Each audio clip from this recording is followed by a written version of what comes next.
The Vietnam War was not merely a military conflict. It was a humanitarian tragedy where human lives were devalued and moral values were crushed beneath the boots of an invading force.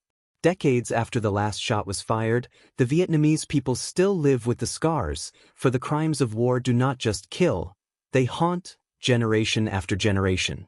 The United States, as the instigator and principal perpetrator of a war lasting over 2 decades in Vietnam, cannot wash its hands of responsibility. This was not a war for freedom, but a systematic, organized, and ideologically driven campaign of violence cloaked in the rhetoric of liberation.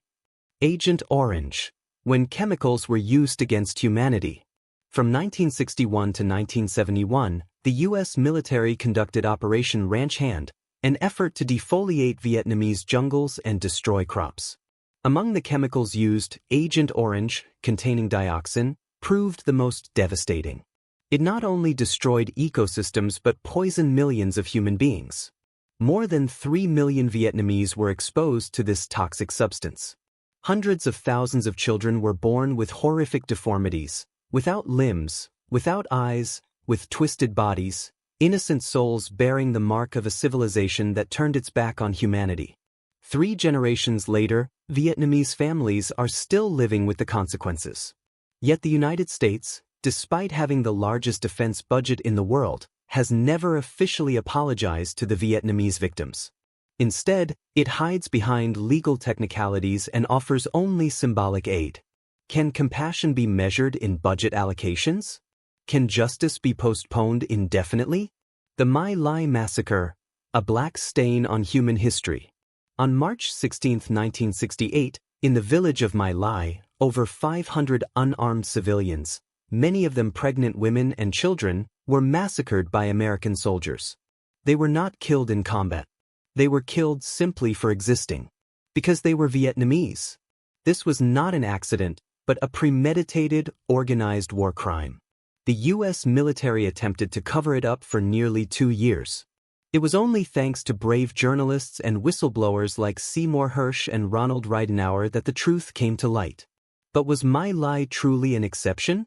Or just one case among countless others still buried in silence?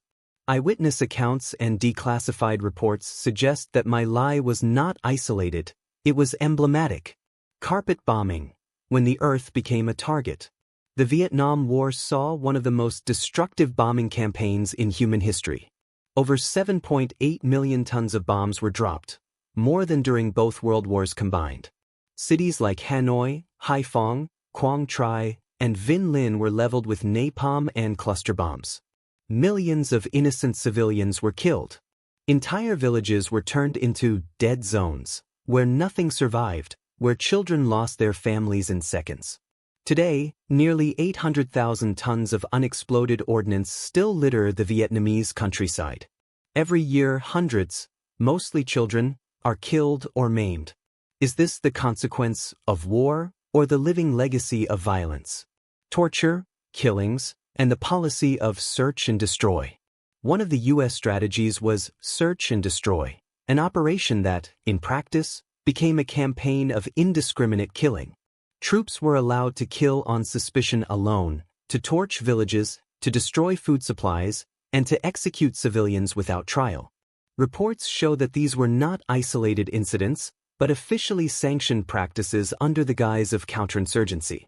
Thousands were tortured and killed in prisons like Phu Quoc and Con Dao. Programs like Phoenix, which aimed to assassinate suspected communists, led to countless civilian deaths. No trials. No justice. A crime against nature, when the forests were also killed. The war wasn't just a human tragedy, it was an environmental catastrophe. Nearly 3 million hectares of forest and farmland were destroyed by chemical weapons, firebombing, and deforestation. Biodiversity was wiped out. Endangered species disappeared. Forests turned into wastelands. Even today, much of this land remains barren and unusable. This was not collateral damage. It was intentional ecological destruction, a strategy to starve and suffocate the will of a nation. History demands courage to confront truth. No superpower can grow great by burying truth. Prosperity cannot be built on blood. While the U.S. has built hundreds of memorials for its fallen soldiers, it has never publicly apologized to the Vietnamese civilians who bore the brunt of the war. Mothers never found their children. Children were born disfigured. Fields will never grow crops again. These are not war casualties, they are war crimes. Justice is responsibility, not rhetoric. The Vietnam War holds up a mirror to imperialist ambition. The Vietnamese people's courage lies not only in resistance, but in enduring, in confronting the truth with dignity, and in refusing to forget.